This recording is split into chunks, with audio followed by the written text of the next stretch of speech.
दुनिया में अगर किसी गैर परमाणु बम की सबसे ज्यादा ताकत की बात हो तो अमेरिका का GBU-57A/B मैसिव ऑर्डिनेंस पेनिट्रेटर का नाम सबसे पहले आता है। ये एक ऐसा बम है जिसे खास तौर पर गहराई में छिपे ठिकानों को तबाह करने के लिए तैयार किया गया है। यह परमाणु बम नहीं है, लेकिन इसकी ताकत किसी परमाणु धमाके जैसी ही असरदार मानी जाती है। इसका वजन 13,600 किलोग्राम है और यह सतह से 61 मीटर नीचे तक घुसकर धमाका कर सकता है। क्यों कहते हैं इसे बंकर बस्टर? यह बम जमीन में सुरंगों और बंकरों को भेदने की क्षमता रखता है। इसका डिजाइन ऐसा है कि इसे एक के बाद एक गिराया जा सकता है ताकि हर विस्फोट से यह और गहराई तक जा सके। इसे अमेरिका के अत्याधुनिक B-2 स्टेल्थ बॉम्बर से गिराया जाता है, जो दुश्मन की नजर में आए बिना लंबी दूरी तय कर सकता है और भारी पेलोड ले जा सकता है। इसकी क्षमताएं क्या है? क्या अमेरिका सेना का कहना है? उनका कहना है कि GBU-57, जिसे मैसिव ऑर्डिनेंस पेनिट्रेटर कहा जाता है, ये विस्फोट से पहले जमीन के नीचे 200 फीट तक घुसने के लिए डिजाइन किया गया है। यह चट्टानों और कंक्रीट से होकर गुजर सकता है। यह मिसाइलों या बमों से अलग है जो आमतौर पर प्रभाव के समय या उसके आसपास अपने पेलोड को विस्फोटित करते हैं। वाशिंगटन स्थित अनुसंधान केंद्र centre for strategic and international studies में मिसाइल रक्षा पर काम कर रहे फेलो मासाओ डाहलग्रेन ने कहा कि इन गहरे दबे लक्ष्यों को नष्ट करने के लिए इन हथियारों को स्टील के मोटे आवरण कठोर स्टील के साथ डिजाइन करने की आवश्यकता है ताकि वे चट्टानों की इन परतों को भेद सकें। उन्होंने कहा कि 6.6 मीटर लंबी GBU-57 में एक विशेष फ्यूज भी लगा होता है, क्योंकि आपको एक ऐसे विस्फोटक की आवश्यकता होती है जो इतने झटके और दबाव में तुरंत ना फटे। यह बम का डिजाइन 2000 के दशक की शुरुआत में तैयार होना शुरू हुआ था और 2009 में बोइंग को 20 यूनिट का ऑर्डर दिया गया था। सवाल यह है कि क्या ईरान की फोर्दो साइट को निशाना बनाया जा सकता है? ईरान की फोर्दो परमाणु साइट एक पहाड़ के अंदर स्थित है और इसे काफी मजबूत सुरक्षात्मक ढांचे से ढका गया है, लेकिन MOP जैसी क्षमता रखने वाला बम इसे भी चकनाचूर कर सकता है।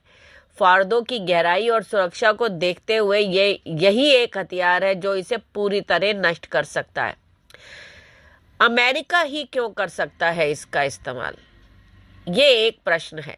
फिलहाल MOP केवल अमेरिका के पास है। इसके उपयोग के लिए B-2 बॉम्बर की जरूरत होती है, जो सिर्फ और सिर्फ अमेरिकी वायुसेना के पास है। इजराइल के पास ना तो ये बम है और ना ही इसे दागने वाला विमान। विशेषज्ञों के मुताबिक अमेरिका की सीधी मंजूरी और भागीदारी के बिना इसका इस्तेमाल संभव ही नहीं है। यही वजह है कि अमेरिका ही इकलौता ऐसा देश है जो इसका इस्तेमाल कर सकता है। हालांकि अब तक इस बम का युद्ध में इस्तेमाल नहीं हुआ है, लेकिन अमेरिका द्वारा परीक्षण और तैयारियों को देखकर यह कहा जा सकता है कि जरूरत पड़ने पर यह हथियार चंद मिनटों में बड़े से बड़े दुश्मनों के गढ़ को मिटा सकता है। ईरान के खिलाफ इसका इस्तेमाल फिलहाल सिर्फ एक विकल्प के रूप में देखा जा रहा है, लेकिन इस विकल्प की गंभीरता को नजरअंदाज नहीं किया जा सकता। अब अगर सैटेलाइट तस्वीरों से पता चलता है कि अमेरिका B-2 बॉम्बर ने एक बार फिर से ईरान के एक परमाणु साइट पर GBU-57 महाविनाशक बंकर बस्टर बम गिराए हैं। वेक्टर एजेंसी ने सैटेलाइट तस्वीरें जारी की हैं, जिनमें न्यूक्लियर साइट पर 3 गहरे इम्पैक्ट देखे जा रहे हैं। वहीं रूसी समाचार एजेंसी RT ने भी 3 तस्वीरों के हवाले से दावा किया है कि अमेरिकी B-2 ने ईरान के न्यूक्लियर साइट पर हमले किए हैं। इसमें 3 विशालकाय इम्पैक्ट साइज दिख रहे हैं। सैटेलाइट तस्वीरों से माना जा रहा है कि इस मजबूत न्यूक्लियर साइट पर 30,000 पाउंड यानी करीब 13,000 किलो के GBU-57B massive ordnance penetrator bunker बमों का से हमला किया गया है।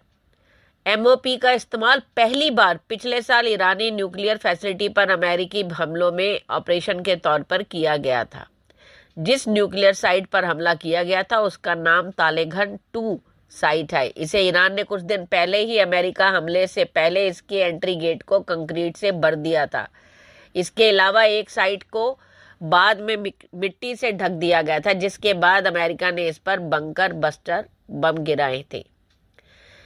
अब सवाल ये उठता है कि ये ही बम क्यों करते का ही इस्तेमाल हो सकता है। एक सप्ताह से भी कम समय में इजरायली सेना ने ईरानी सैन्य कमांडरों को मार गिराया था और कई स्थायी प्रतिष्ठानों को भी नुकसान पहुंचाया था, जिससे जवाबों से कहीं अधिक सवाल खड़े हो गए।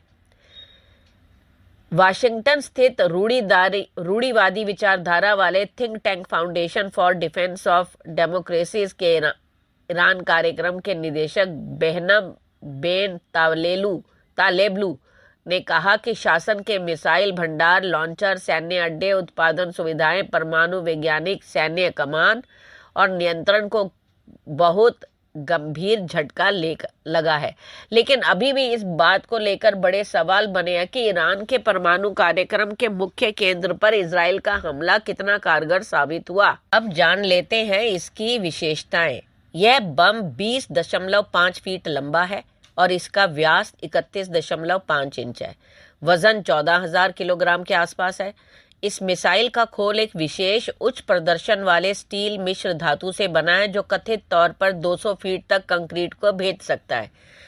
MOP को B-2 स्पिरिट बमवर्षक विमान द्वारा ले जाया जाता है, जो एक बार में 2 बम ले जा सकता है।